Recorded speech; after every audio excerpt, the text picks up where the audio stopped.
सोना अरे कहियो बुलंदवा पे हमारा बैठ के सतावे की ना तो बोल बोल रे पतर की हमारा से पटावे की ना बोल बोल रे पतर की हमारा से पटावे की ना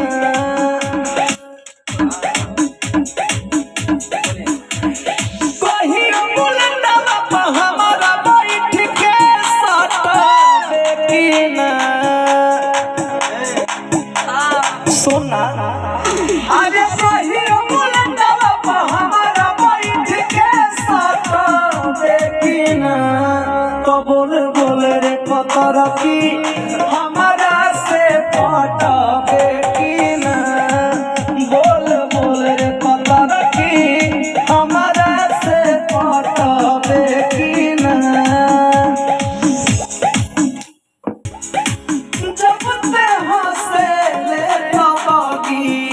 में फूल झाड़ेला दिल के बतिया करे के तोसे मन करेला बुझले अरे मधुओ से मीठ तोरे बोलिया रे अरे गलिया से बोलिया ठकलिया रे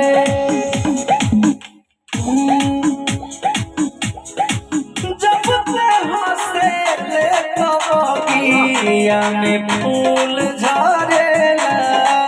दिल के बतिया करे के तोहसे मन करेला बुझले हरे मधुओ से मीठ तो